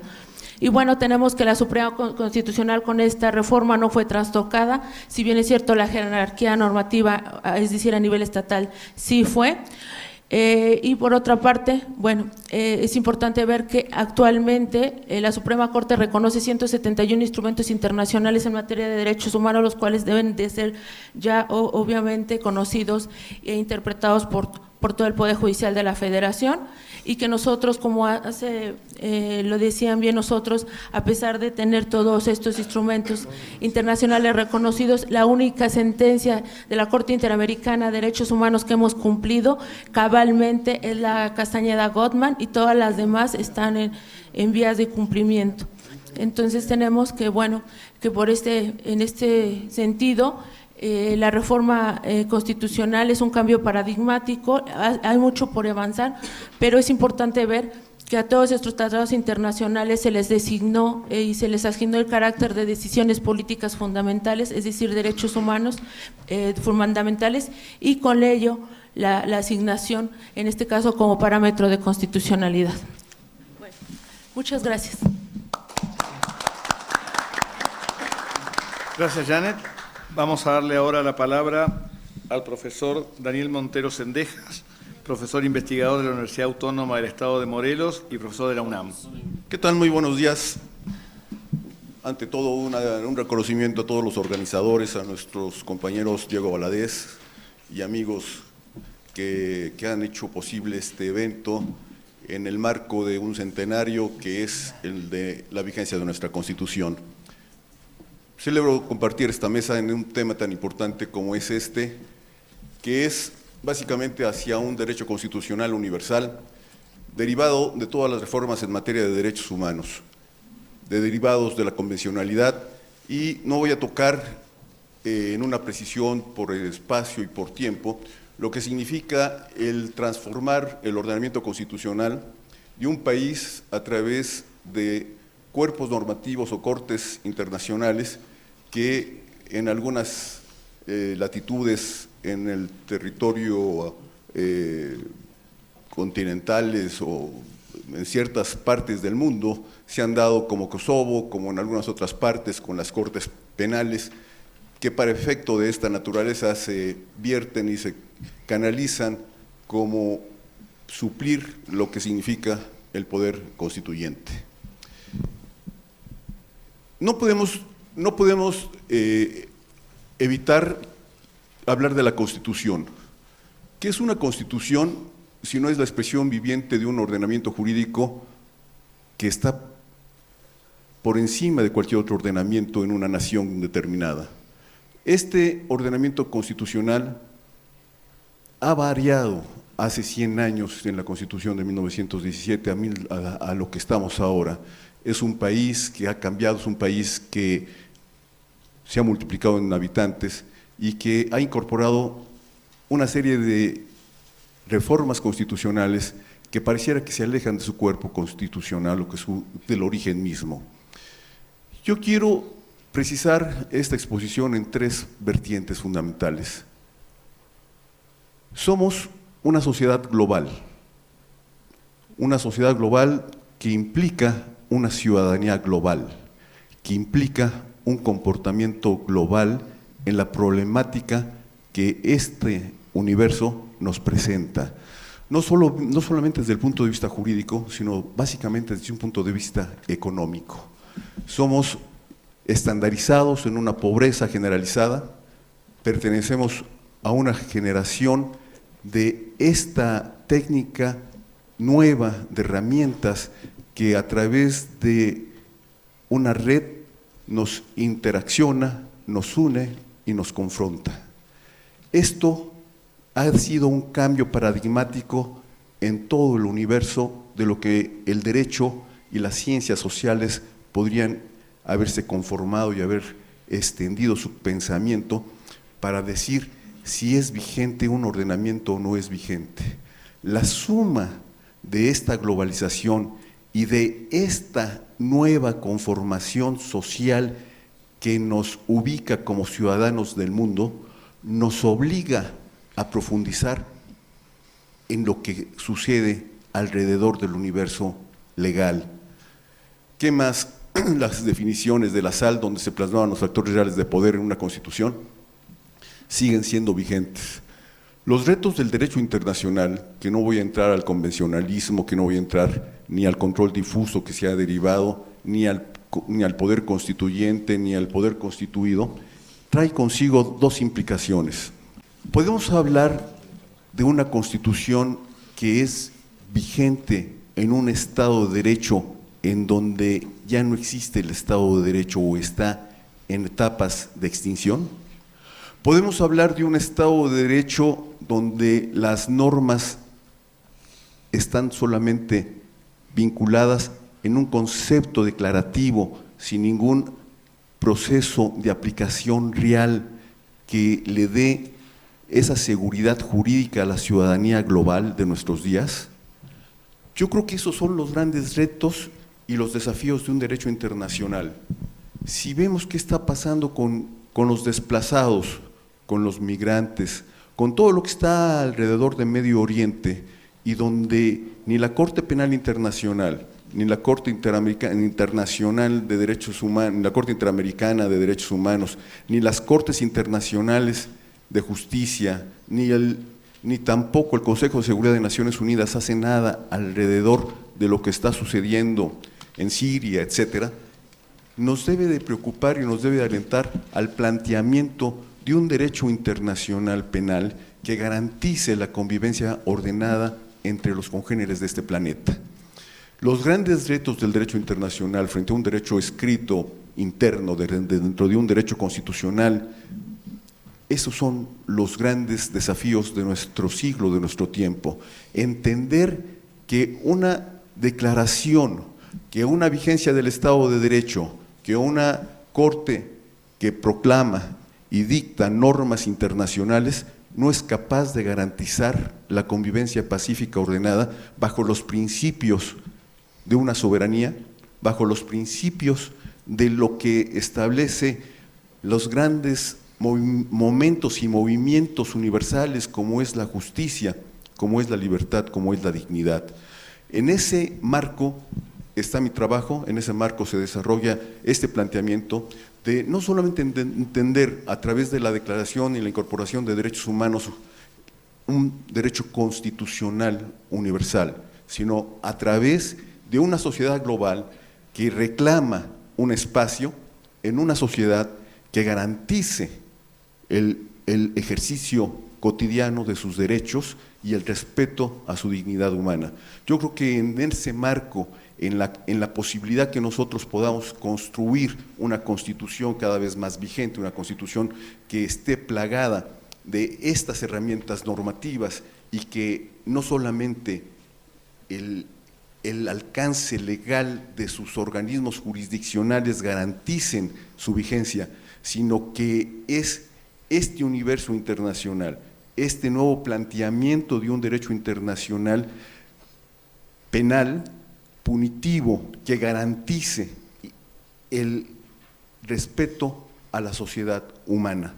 Yo creo que en ese marco de lo que estamos viviendo, en el marco de una sociedad cada vez más participativa, más comunicada, en una sociedad con más carencias, en una sociedad donde el Estado de Derecho casi es inexistente, en donde de nada nos sirve tener todos estos planteamientos que están alrededor de las Cortes Penales Internacionales, de estos tribunales independientes que se han desarrollado a lo largo de la historia como tribunales para los grandes crímenes de guerra, para lo que está pasando alrededor de lo que sucede en Johannesburgo ahorita, lo que está sucediendo en África, y que no hay ningún espacio de discusión que garantice el respeto a esto que nosotros pensamos que son derechos inalienables, imprescriptibles, que son apegados a la condición humana. Nosotros consideramos que en este tenor de construcción paradigmática, en un encuentro de un aniversario de 100 años de una constitución que solamente la norteamericana es más antigua y a otras monárquicas a la mexicana, podemos encontrar esta posibilidad de ver que en el marco de estos trabajos, en el marco de estos congresos, en el marco de una compatibilidad académica, lograr un consenso que permita la construcción de tribunales independientes que, lejos de las cortes interamericanas, que lejos de las cortes penales, que lejos de las cortes internas, puedan garantizar la supervivencia y sobre todo el respeto a la dignidad, el respeto a los derechos humanos y el respeto al Estado de Derecho. En el basamento de esta construcción, en el cambio, en la movilidad, en el dinamismo de lo que es las ciencias sociales, la ciencia jurídica, está algo que es fundamental y que es parte de esta crisis que vivimos nosotros, como no solamente México, como países latinoamericanos, con todo lo que es la carencia de transparencia, de rendición de cuentas, como en Argentina, con la Nata, con todo lo que pasó con Krishna, con la Kirchner, etcétera, como en otros países muchos, encontrar herramientas que permitan la convivencia pacífica y que la desigualdad económica, que es uno de los puntos más lacerantes de convivencia ordenada, orquestada, civilizada, desaparezca.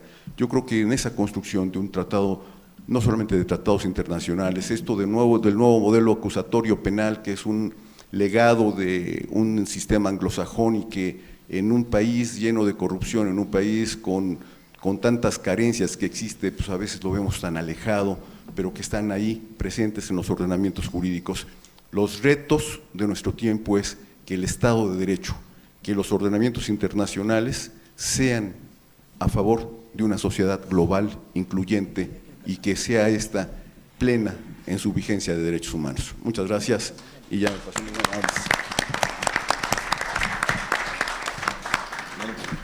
Muchísimas gracias, Daniel. Y finalmente, para cerrar el panel, le damos la palabra a la profesora Lorena González Tocci de la Universidad de Buenos Aires. Bueno, buenos días. Muchas gracias a la organización por estos días que nos permiten compartir aquí en México. Bueno, cuando empecé a trabajar en la comunicación que iba a presentar este panel, para no caer en algo que es bastante habitual, que es comenzar a revisar cuál es el impacto del control de convencionalidad en los ámbitos del derecho interno, me propuse ir un paso más allá y tratar de hacer una evaluación de las consecuencias de la implementación de la doctrina del control de convencionalidad a 10 años, desde agosto del año pasado, del presidente Almonacid Arellano, destacando algunos problemas que a mi juicio creo que tiene esta doctrina y que deberían ser tenidos en cuenta para lograr su objetivo final. La Corte Interamericana de Derechos Humanos, cuando diseña la idea de control, recordemos que la idea de control de convencionalidad parte del presidente Almonacid Arellano, digo, la Corte tiene en cuenta o parte de una intuición muy importante y de una intuición que también es correcta. La necesidad de armonizar la aplicación de las normas que integran el sistema interamericano a partir de la jurisprudencia que va creando la Corte. Digo que es una intuición porque de manera explícita no surge del tratado, sino que es una necesidad de implementación y considero que es correcta. Ahora bien, a partir de esa doctrina, que parte del año 2006, y sabemos que comenzó con la necesidad de seguimiento, luego que sea de oficio, luego no solamente circunscripta al Poder Judicial, sino que al resto de los integrantes de los poderes del Estado, a 10 años presenta 3 tipos de problemas. Un problema normativo, un problema operativo que se deriva de ese problema normativo y luego un problema sustancial. Por una cuestión de tiempo voy a ir brevemente sobre los problemas y sobre las posibles soluciones que me parece que se pueden encontrar. El sistema interamericano fue penetrando los organismos locales con la necesidad de que en las sentencias que se dictan resolviendo conflictos internos se tome en cuenta la obligación asumida al firmar el pacto y la interpretación de esa jurisprudencia. El primer problema normativo que presenta esta teoría es que tiene precisamente base jurisprudencial. Se fue construyendo a partir de estos precedentes, Almonacid, trabajadores cesados y demás, esta idea de obligatoriedad de seguimiento. Esta idea de obligatoriedad de seguimiento se fue también robusteciendo con una consecuencia posterior, que se manifiesta en varios votos posteriores de jueces que integran la Corte Interamericana. Primero parten de la intuición y luego los tribunales locales comienzan a seguir esa jurisprudencia y le asignan carácter de seguimiento obligatorio. Voy a poner un ejemplo de la Corte Argentina. La Corte Argentina, aún antes de Almonacid Arellano, en el año 2005, en el presidente Simón, empieza a delinear esta línea. Nosotros debemos seguir como pauta interpretativa obligatoria las reglas de interpretación y de alcance de las normas de la Convención que fija la Corte. Bueno, este problema normativo, es decir, no tengo una base normativa que me diga que hago esto, sino que tengo una base jurisprudencial, dentro del sistema normativo que diseña la Convención para el sistema interamericano, empieza a desdibujar la competencia contenciosa que tiene la Corte de la competencia consultiva que allí se establece. Es decir, sabemos que la competencia contenciosa se circunscribe a los casos en donde el Estado es parte y luego, obviamente, siendo condenado, deberá cumplir la sentencia. Aquí esa implementación del control de convencionalidad es, sea o no parte, debe tomar en cuenta esa casación de interpretación. Esos corrimientos del sistema normativo comienzan a generar problemas. Cuando aborde el tercer problema sustancial, vamos a ver que este corrimiento del sistema normativo tiene un reflejo en la ejecución interna de esas sentencias, en el seguimiento efectivo interno de esas sentencias. Bueno, pero aún cuando estemos dispuestos a decir esta ampliación competencial que formuló la Corte Interamericana a partir de su jurisprudencia, diciendo no solamente cumplan la sentencia donde son condenados, sino que tomen en cuenta la interpretación para otros casos, si aceptamos ese corrimiento de competencia formulado desde el punto de vista jurisprudencial, también exhibe este sistema problemas operativos o prácticos. El primer problema operativo práctico es el siguiente. Si la Corte Interamericana, desarrollando la doctrina del control de convencionalidad, tiene como intención armonizar el sistema, dijimos que era una intuición válida, y no resolver casos iguales sistemáticamente, sino que existe una suerte de obligatoriedad del precedente interamericano hacia los estados internos, todos aquellos que hemos desarrollado la doctrina de la obligatoriedad del precedente sabemos que para que exista obligatoriedad del precedente necesito tener decisiones que me permitan extraer la regla del precedente. Y el problema que exhiben las sentencias de la Corte Interamericana es propio del sistema. Es muy difícil extraer el holding, es muy difícil saber cuál es la regla, por el tipo de conflictos que resuelven. Otro problema, hay proliferación de sentencias que interpretan algunos artículos de la Convención. Todos sabemos la cantidad de sentencias que tenemos que interpretan el 8 y el 25. Y tenemos poca jurisprudencia elaborada de otros artículos. Deberíamos ir esperando que aparezca. No es un problema de tiempo, es un problema de idea del precedente. Las sentencias no tienen la factura de precedente. Entonces, si el sistema quiere que las sentencias funcionen como precedente, hay que acusar recibo de esta necesidad. Tengo que construirlas de una manera que sea posible que funcionen como precedente. ¿Cómo se hace, cómo se logra esto? Yo voy a poner un ejemplo práctico. En Argentina, la Fundación Konrad Adenauer, en el año 2015, sacó una publicación sobre la Convención Interamericana Comentada. En el prólogo de esa edición, es decir, es todo el articulado de la Convención comentado con la jurisprudencia de la Corte Interamericana. Esa publicación terminó de realizarse en el año 2014.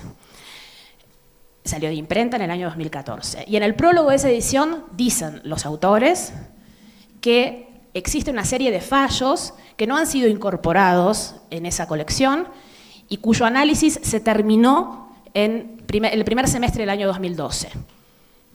Y ese es el problema de implementación, de buscar el precedente en esas sentencias. Es difuso, es disperso, es difícil, y esto tiene que ver con el tipo de conflictos que resuelven esas sentencias.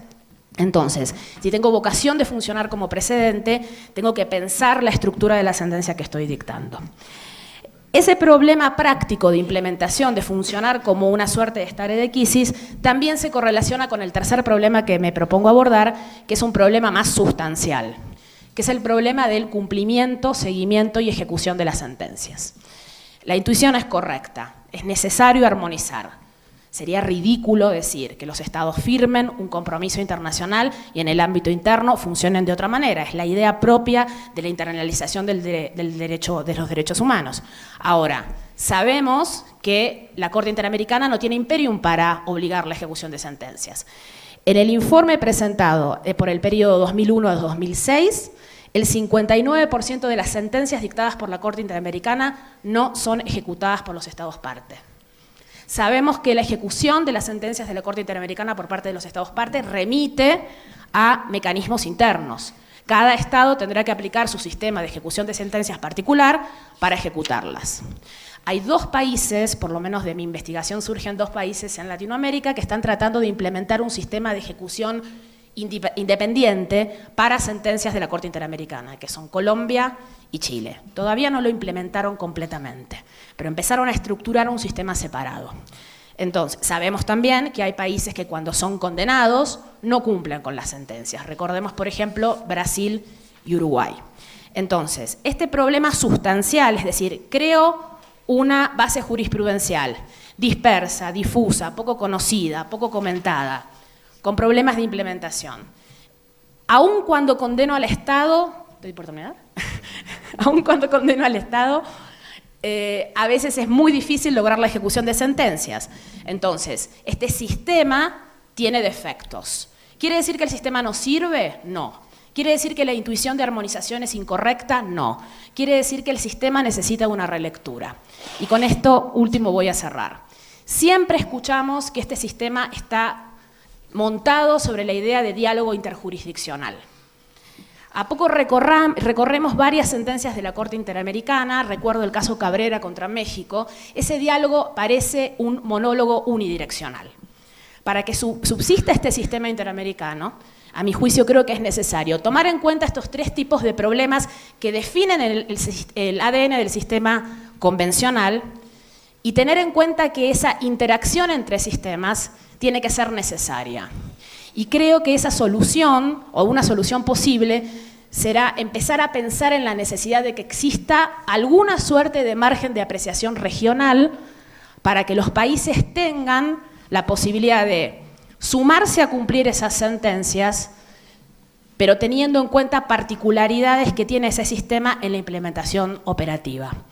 Y creo que este es un muy buen momento, después de haber transcurrido 10 años desde que inició el sistema, para tomar en cuenta los defectos de implementación y robustecerlo. Recordemos que el sistema interamericano reposa sobre el sistema de subsidiariedad. Existe un requisito esencial que tiene que cumplirse, que es el agotamiento de los recursos internos. Entonces, una vez que se agotan los recursos internos, paso al sistema interamericano, tiene que existir un diálogo permanente entre la sentencia, la implementación y el material que tienen que aplicar los estados para lograr el objetivo final, robustecer el sistema interamericano y que sea un verdadero mecanismo de protección frente a las violaciones de derechos en los estados internos. Muchas gracias. Muchas gracias, Lorena. Antes de abrir el panel a preguntas, tenemos 20 minutos para ello, me pidió el profesor Eloy Espinosa que les hiciera llegar sus disculpas, pero tenía que ir a dar una clase y por eso tenía que retirarse. Lo había dicho al principio, pero él, como muchos de ustedes llegaron después, quería repetirlo. Gracias. Bueno, abrimos el panel a preguntas. No sé si tienen dudas, inquietudes, alguna cuestión que quieran plantear. Sí.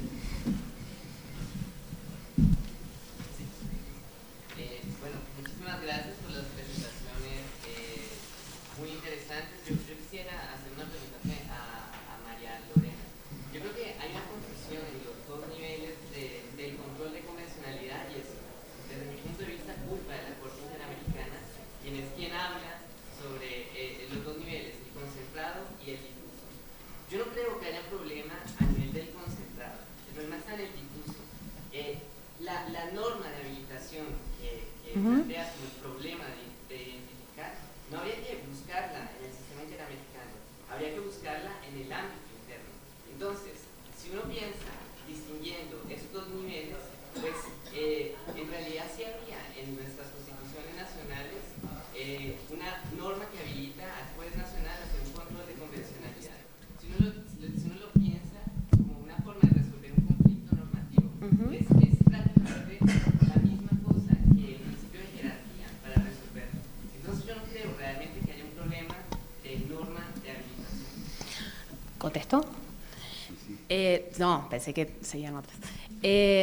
Hay una primera digresión. Nosotros no tenemos una uniformidad de sistemas de control en Latinoamérica. Es decir, en el ámbito interno no tenés uniformidad de sistemas de control. El control que propone la Corte es un control, claramente es un control difuso de convencionalidad. Dice, todos los jueces de todas las instancias deben llevarlo adelante. Entonces ahí sí tenés un problema de implementación. Cada Estado en sus constituciones tiene una norma de habilitación. Yo lamentablemente llegué tarde, pero intuyo que seguramente deben haber explicado cuando en la exposición del doctor Manili sobre el bloque de constitucionalidad federal, y por ejemplo en Argentina la norma de habilitación que determina cómo convive el sistema de derecho internacional de derechos humanos con el derecho interno es el artículo 75, inciso 22. Cada constitución tendrá o habrá elaborado jurisprudencialmente esa forma de convivencia. Ahora, el problema normativo que yo señalaba no tiene tanto que ver con el sistema de control, porque la Corte, tanto o no es tan evidente, tanto por ejemplo, en trabajadores cesados y precedentes posteriores, fue como modulando ese control. Porque recuerden que varios países preguntaban, perfecto, yo quiero cumplir la sentencia, pero yo tengo un sistema de control distinto. ¿Quién es el juez que tiene que cumplir esta sentencia? Porque el párrafo de Almonacid era todos los jueces. Ahora, en varios países de Latinoamérica, no es el caso de Argentina, Argentina tiene un control difuso típico. No son todos los jueces. Hay jueces que no tienen competencia para controlar la constitucionalidad y la convencionalidad. Entonces, el problema normativo que yo marco, es decir, parte de un problema normativo, no hay una norma expresa que diga esto lo debo hacer. ¿Cómo lo solucionamos? Es una construcción jurisprudencial, perfecto, pero esa construcción jurisprudencial, que es la teoría, en su implementación práctica, tiene los otros problemas. Por eso dije, aún admitiendo que hay una ampliación competencial, aún admitiendo que lo puede hacer, desde el punto de vista operativo y desde el punto de vista sustancial, tiene estos dos problemas. Mi pregunta puntual es cierto lo que dice Lorena, cada Estado latinoamericano, porque es una convención latinoamericana, tiene su propio sistema de control. Ahora, la pregunta puntual es la siguiente. Como el profesor Sagüez distingue en control constructivo, equivale a interpretación conforme, y destructivo equivale a dejar. dejar de aplicar la norma. La pregunta es, ¿todos los jueces del sistema no tienen la posibilidad de hacer ese control de convencionalidad constructivo a partir de la interpretación conforme? Y si esto es así, la interpretación conforme no se exhibe como un valioso instrumento para evitar el choque de jurisdicciones. Estamos de acuerdo. Pero para mí el problema no es la interpretación conforme, sino precisamente el problema es la interpretación destructiva, a veces, por este problema sustancial del precedente. Voy a citar a Kelsen, voy a ir más atrás. Kelsen, el gran crítico del control judicial de constitucionalidad, digo judicial porque el sistema de control de convencionalidad funciona como control difuso. La única forma de que admitía que existiera el sistema de control difuso era con la idea de precedente. Si yo te doy la posibilidad de que vos definas una regla a través de la interpretación jurisdiccional de una norma, ahí admito que lo hagan todos. Mi problema no es precisamente, yo creo que la interpretación conforme, la idea de la necesidad de tener una jurisprudencia interamericana es obvia. Yo no puedo funcionar únicamente interpretando textualmente la norma. Es muy importante todos los años de tratamiento jurisprudencial por parte de la Corte, pero muchas veces el problema es la interpretación que desplaza la norma, destruye la norma, como dice Sagüez. De hecho, Sagüez es donde marca ahí el gran problema del sistema. Ahora, ahí tenemos dos posturas para ser absolutamente binaria. Lo acepto como una característica del sistema y ahí ya voy a un tema normativo, ahí digo, bueno, y ahí empiezan los temas. Yo creo que algunos sostendrán, existe una jerarquía superior de todo este sistema respecto de los ordenamientos internos. Para mí esa teoría tiene otro problema, que hay una norma de habilitación interna que me determina cómo funciona ese sistema. Y esas normas de habilitación interna muchas veces son distintas. Tenemos normas de convivencia, tenemos normas que tienen una especie de subordinación y sí tenemos normas que establecen, normas constitucionales hablo, ¿no? Que establecen una jerarquía superior del sistema respecto al orden interno. Perdón, yo tengo alguna discrepancia. Creo que el problema normativo que vos señalabas del control de convencionalidad se aplica en el ámbito internacional. Es decir, ¿de dónde surge la obligación de los estados de ejercer el control de convencionalidad? ¿De dónde surge la obligación de los estados de que aún los entes no judiciales ejerzan el control de convencionalidad? ¿De dónde surge la obligación de los estados de que, aun cuando su sistema constitucional sea concentrado, todos los jueces tengan que ejercer el control de convencionalidad? Que son las cosas que fue diciendo la Corte Interamericana. Entonces, como todo eso no tiene una norma habilitante, ahí yo creo que tenemos un problema, pero en el ámbito internacional, que ese va a ser resuelto de acuerdo a las normas del derecho internacional y aplicando el principio de responsabilidad del Estado.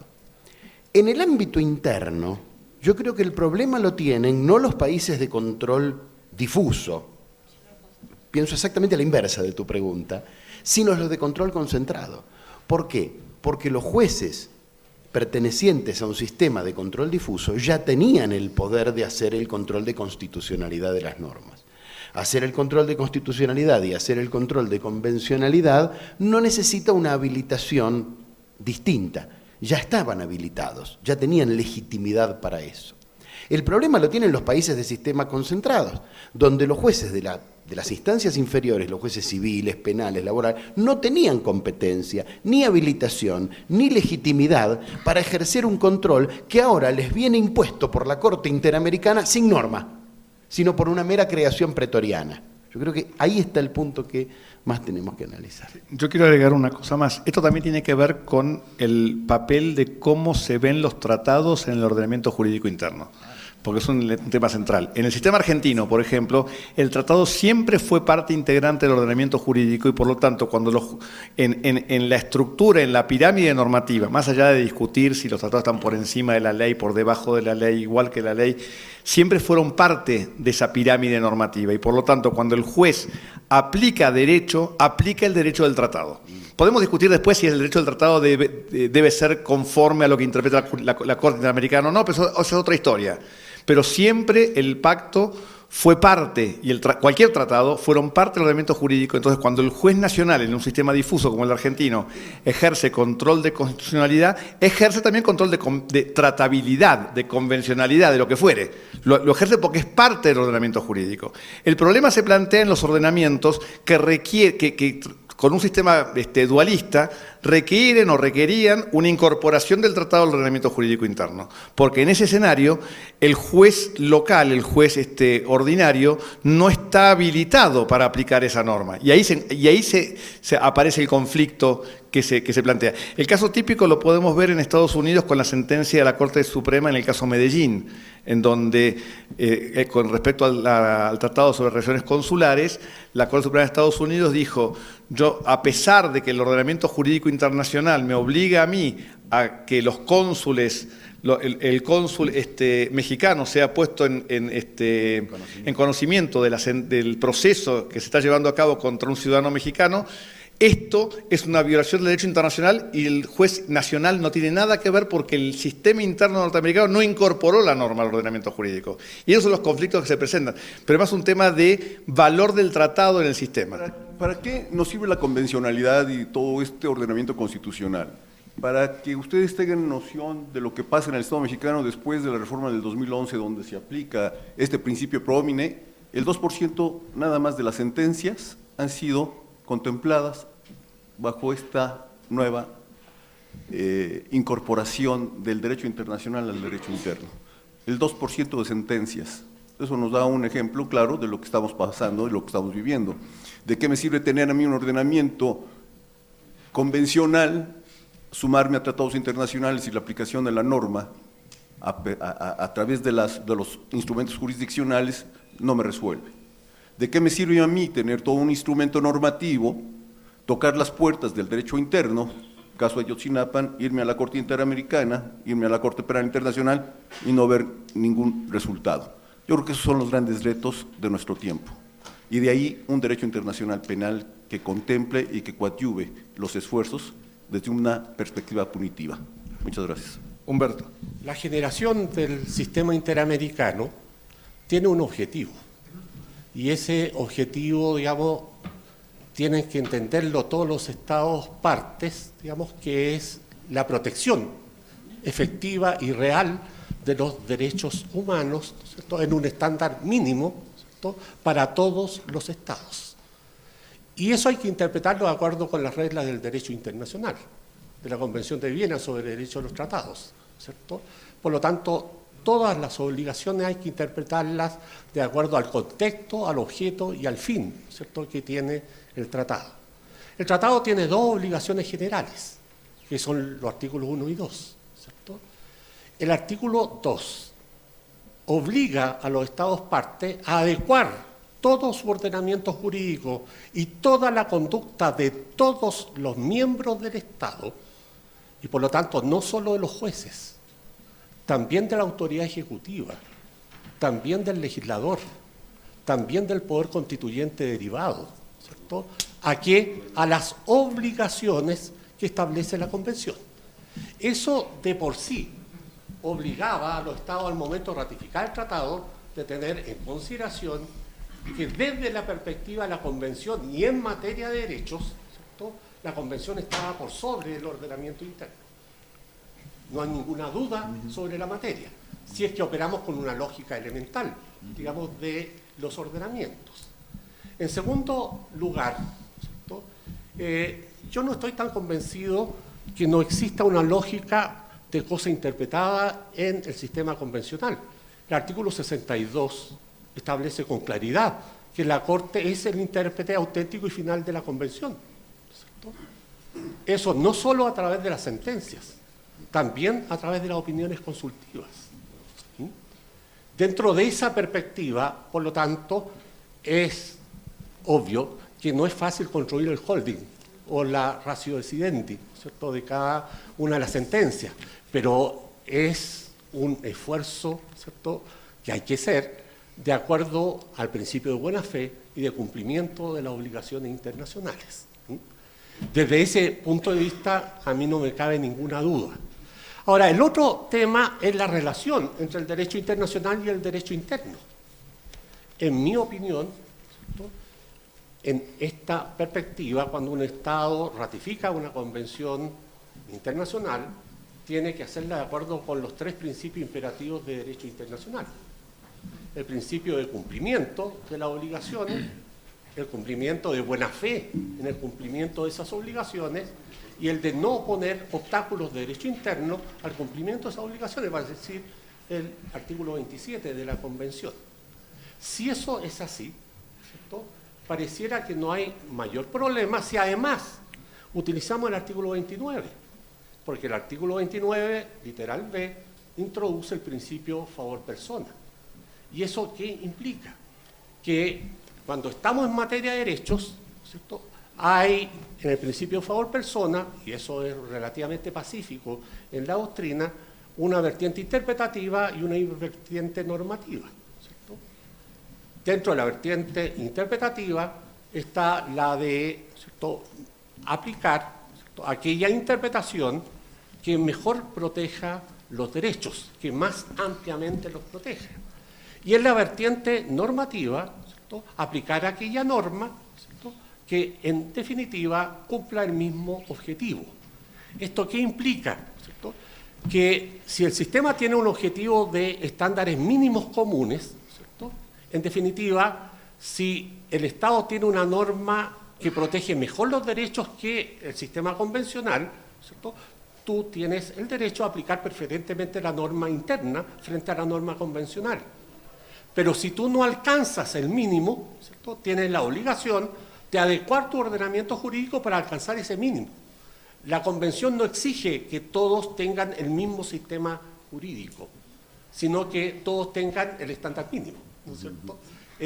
Por lo tanto, en los estados puede haber diversidad de estándares, pero todos deben alcanzar el mínimo convencional exigido, ¿cierto?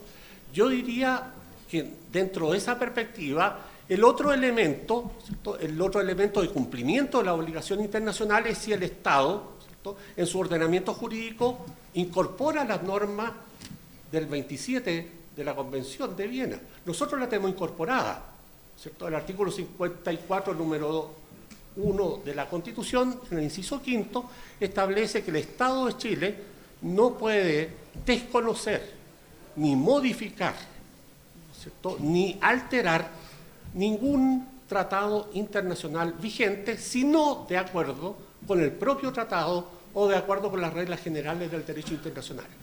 Por lo tanto, una vez incorporado el tratado al ordenamiento jurídico chileno, en este caso la Convención Americana, Chile no puede hacer más que cumplir, ¿cierto?, las obligaciones que emanan de la Convención.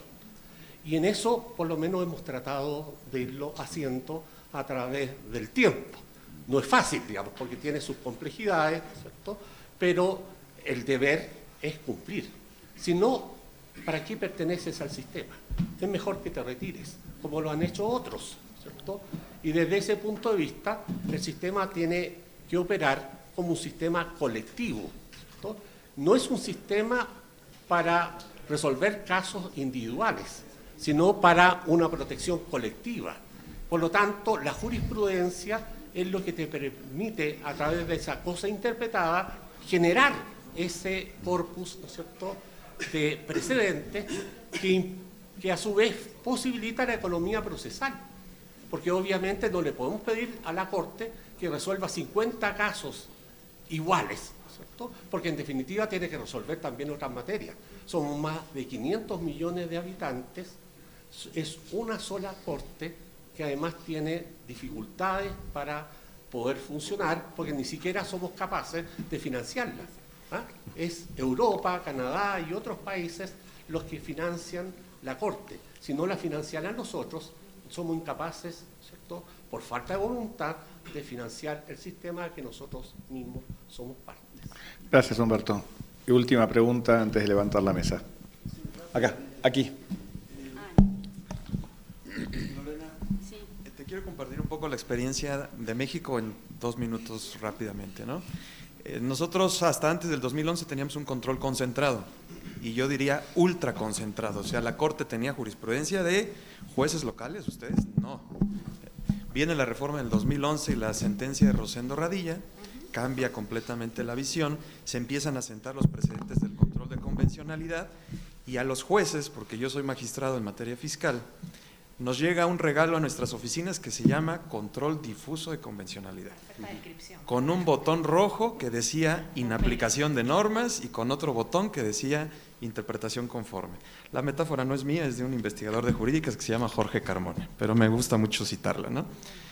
Bueno, el tema es que no venía con el manual, no venía con el manual, entonces los jueces, y ahí me incluyo, nos convertimos en auténticos cazadores de normas.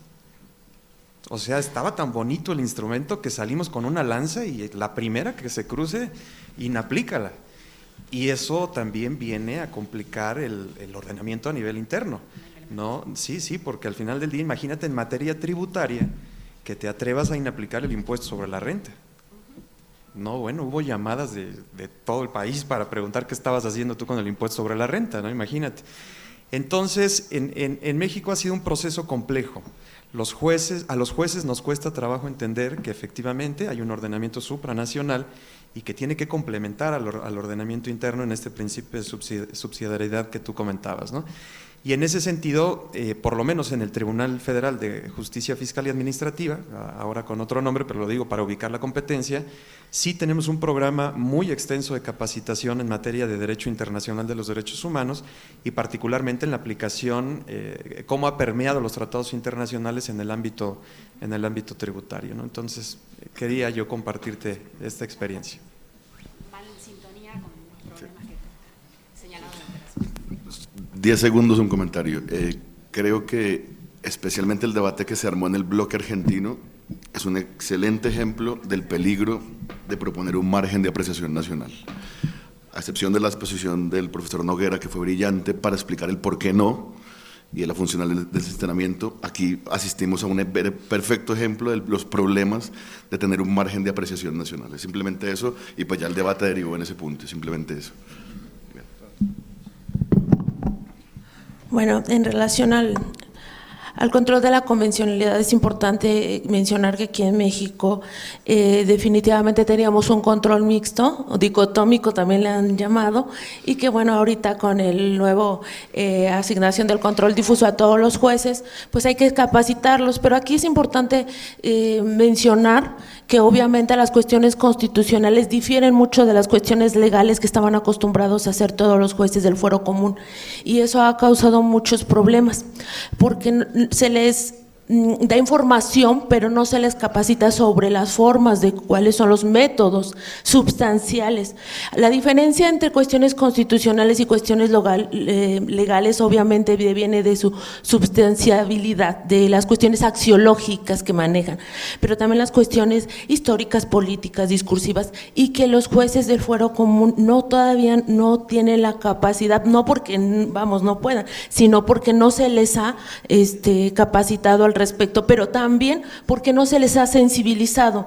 Es decir, muchos pueden tener acceso a la ley, a la jurisprudencia, pero si también no tienen esa sensibilización, es muy difícil que se logre, en este caso, permear, ¿no? Ahora, en el caso de la Suprema Corte de Justicia de la Nación, solamente le ha dado esta posibilidad de control de la convencionalidad a los jueces de cualquier ámbito, más no a las autoridades como lo señala la Corte Interamericana, y eso es algo que se debería de precisar, porque es muy importante. Bueno, muchísimas gracias.